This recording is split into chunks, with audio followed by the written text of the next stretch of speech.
CEO of the Walt Disney Company, Bob Iger, put Jimmy Kimmel back on air. And although it may not be fair, all of the punishment coming the way of Disney from this decision might be placed on the shoulders of the next CEO. Oh, Bob, he has to go, and he might get away scot-free without anybody blaming Bob for what's on the way to Disney.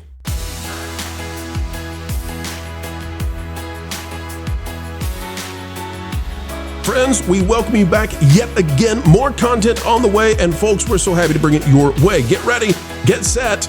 We have not yet begun to explain just how badly Bob Iger is ravaging the Disney company, but he will be out of there, and he will be beloved among his liberal friends. Well, they're not really liberal. They're actually crazy zany lefties. But anyway, Bob is going to be beloved, and he's going to have a yacht, and the shareholders, although we can give no financial advice, might be steaming hot after he's gone, based on this Jimmy Kimmel decision that is putting them in a very bad financial and business way. Folks, help us be the opposite way. Click that like button, drop a comment down below, and let us know your thoughts on Jimmy being back. And let's dive into how Bob might escape everything, and it could cost them a big, big deal with the NFL. All right, folks, out of the New York Post, it says Disney could be forced to choose between Jimmy Kimmel and the NFL as massive ESPN deal looms. It's by Ariel Zilver, and it is absolutely right. Bob Iger is bargaining away the future of Disney over this entire thing. The Disney company could be forced to choose between salvaging its late-night franchise and protecting a multi-billion-dollar partnership with the NFL. But Bob Iger won't be there if everything falls apart. Well-embedded sources predicted to the news site Front Office Sports that the House of Mouse may ultimately have to make a hard choice, and that it may not be much of a choice at all. Notice that this article came out before they brought Jimmy back. The stakes are enormous. ESPN recently struck a blockbuster deal with the NFL, trading a 10% equity stake valued around $2 billion to $3 billion for the league's NFL network, red zone, and fantasy football assets. The Post reported last week that ABC suspended Jimmy Kimmel Live after the host's controversial remarks on Charlie Kirk coincided with the FCC scrutiny of Nexstar's $6.2 billion Tegna merger and Disney's pending NFL deal. Insiders warned Front Office Sports that the commander-in-chief could seek to torpedo the ESPN NFL pact. Now, I don't know about that. All that speculation. I will say that they are not making friends with anybody in the administration that they're going to have to deal with. And Bob won't be there to deal with this. But next year, after he reportedly, allegedly leaves Disney, they got to get this passed through a bunch of different regulatory sources to let ESPN and NFL semi-quasi merge. And folks, if you want to know just how on the verge Disney was of not keeping Jimmy, they kept The View completely silent all the way up until just before they had the deal. And then suddenly Whoopi Goldberg declared, "No one silences us. Nobody puts Whoopi in a corner," as The View breaks silence on Jimmy Kimmel, but only once his ABC return was imminent. So they didn't say a word until Disney had the deal basically done. And then it was like, okay, you can talk about it now. You can talk about it now. But talking about it now and bringing back Jimmy also puts billions of dollars at risk, because Disney is going to put themselves in a bad position when it comes to how is the FCC going to respond? How are the various trade and consumer rights protection departments inside the United States, how are they going to respond to the idea of forming a monopoly, kind of maybe somewhat alleged, between the NFL and ESPN? All of this is putting headwinds against the House of Mouse, and I guess so they can have a political virtue signal. Marvin, you've been working on this. You know a lot about what's going on at Disney and with The View. Walk us through the timeline on this and how it is that Bob Iger may have just made a massive mess that he doesn't have to clean up. So it's a fascinating story with The View, because on Thursday, the day after Jimmy Kimmel was yanked off the air, I actually tuned into The View, which was, very hard for me personally, because I wanted to see what they were going to say. I figured it was going to be newsworthy. They said nothing. They were talking about RFK Jr. Then Friday, they had a pre-taped show. So Monday, Whoopi comes on. She goes, "Y'all thought we weren't going to talk about Jimmy Kimmel? Of course we're going to talk about it. No one silences us," because everybody was saying, was The View silenced by ABC about this? She said that they just wanted to give Jimmy the chance to address it first. When which have he they didn't. ever done? Well, and he which didn't. He never addressed it. So they knew he wasn't going to. And when have they ever done that in the past? Whenever there is something that they could even get an inch on Trump about, they jump on it. And so they said it on Monday, which I asked the question in our article here because it is an opinion article. I ask, is it possible that Disney now knew early that morning that they were going to announce later that day that Jimmy Kimmel was coming back? The reports from the Hollywood Trades are that they made the deal in the morning. So I can't see any other way beyond that, Marvin. It's so obvious. Yeah. So they allow The View to go out there and talk about it finally because they know that at the end of the day, the Disney company looks like the big hero that saved Jimmy Kimmel. It's so transparent. And by the way, Whoopi, yes, they absolutely do silence you. Ask Sunny Hostin how that works, because she's had to backtrack on more than a few statements, which I think could be called silencing you. Right. So if we go to the back to the New York Post, I just want to show this. This is from Ari Fleischer, who was, I believe, the press secretary under former President George W. Bush. Fleischer says this: given his interest, talking about President Trump, in the NFL and his history of using media mergers for leverage, it's hard to see him not playing around with this. I doubt this will be a straightforward commercial transaction.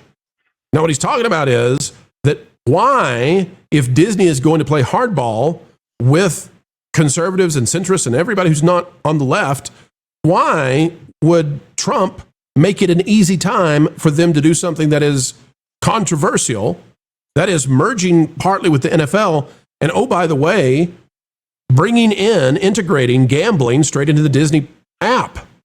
Like, why would the government say, oh yeah, that's totally cool. Yeah, of course, we love you guys. Go ahead with it. The level of scrutiny here changes. Culture, what do you think about this argument that Bob Iger, for a political win with his buddies and with his wife, just gave a ton of strife to the next CEO? And, Disney shareholders might want to be livid about this. And then they used The View, which is just as insipid as Jimmy. They used The View to come out and do a victory lap.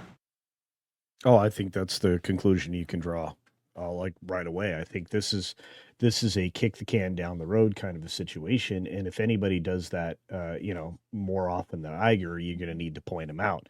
This is the guy that left a lot of stumbling blocks ahead for Bob Chapek and basically bailed on a company when he knew that it was about to get very globally tough as far as conducting business.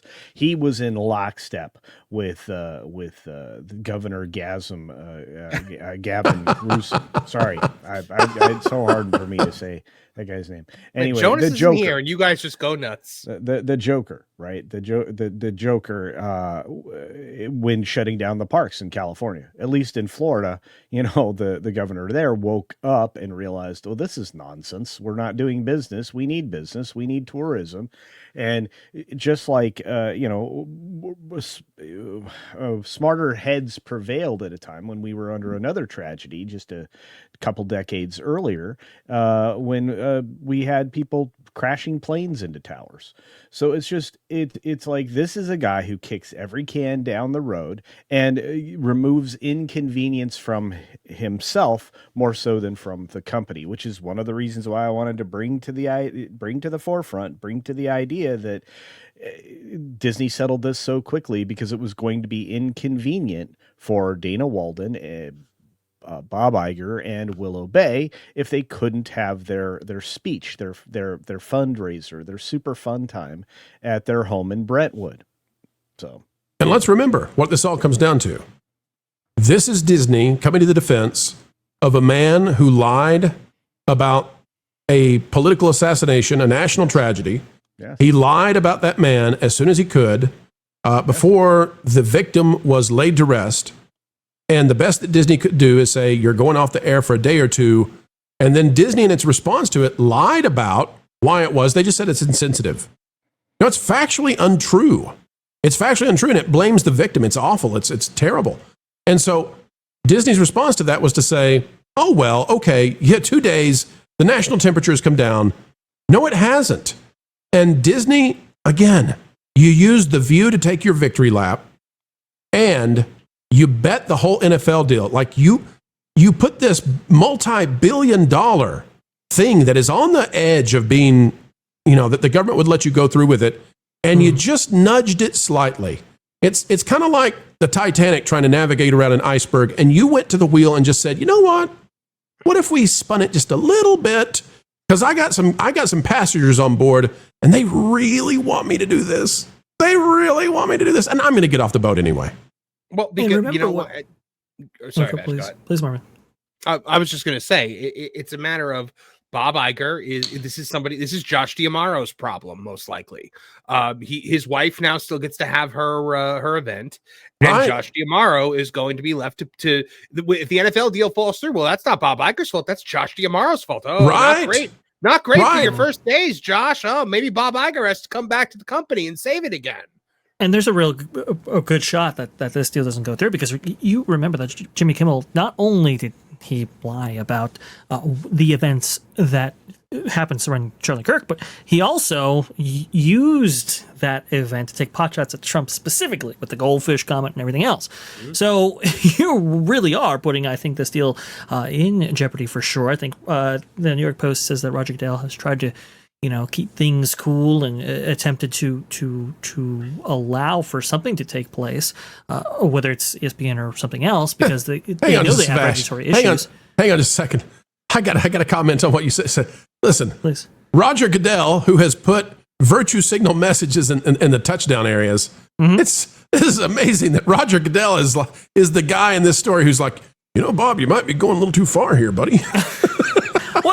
Well, that's the thing. Somebody has to rein some of these people in. I mean, that's the message to shareholders, right? You can't keep your talent under control, especially when you have big name deals that are looking to get underscored. It's very similar to what we saw with Paramount, right? With the whole Paramount Skynet's merger and so forth. CBS News, they couldn't keep them on a leash, and that was pulling teeth to try to get them to come to the table, cool things down, and let that deal actually take place. This is very similar in that regard.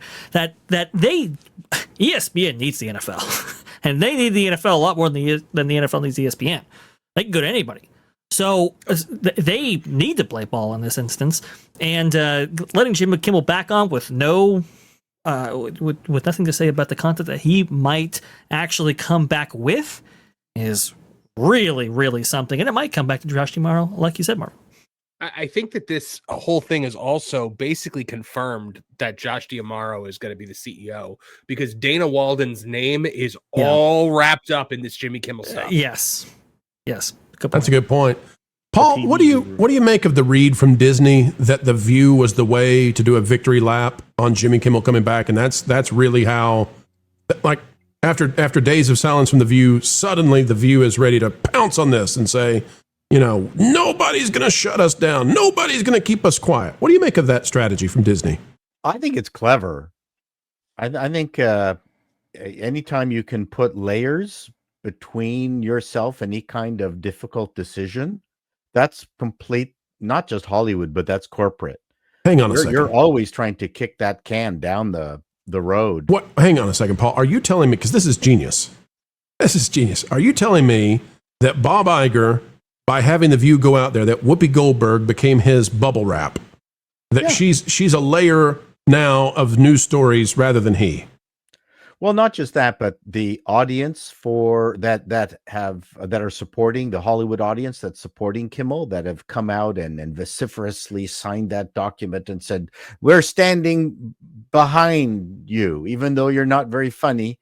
We're still, it's First Amendment rights, even though we never cared about them prior to this. I think she is the perfect standard bearer for it. Go, Whoopi, go. What's funny? Like, you talk about like the celebrity standing behind them.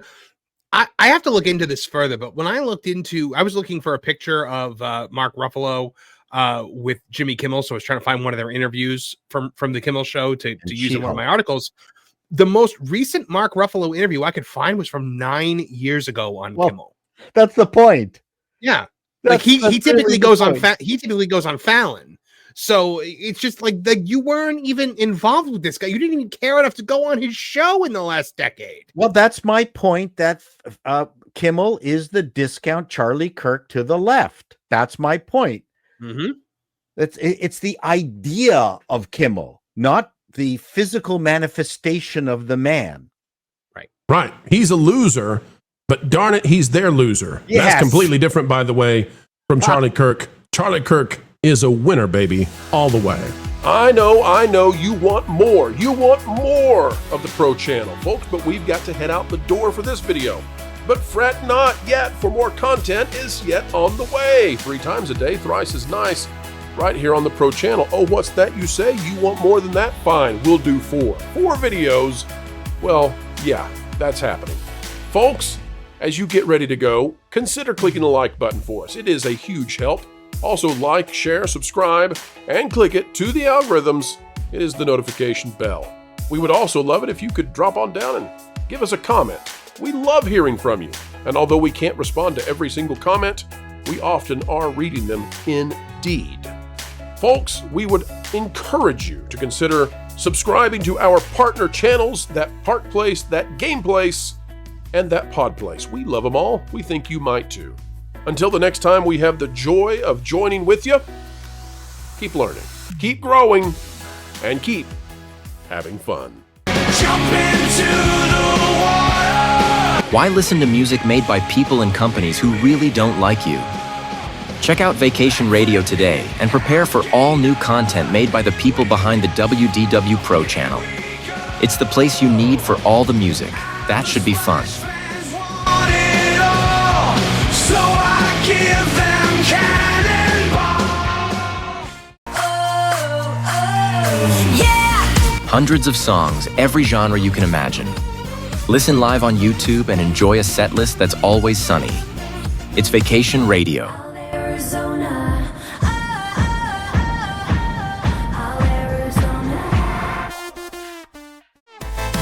Pineapple pizza, Hawaiian ice freeze, yeah. Can't wait to be up. 3 days of you and me. What are you waiting for? Every WDW Pro video has a link to Vacation Radio in the video description. Try it out and subscribe today.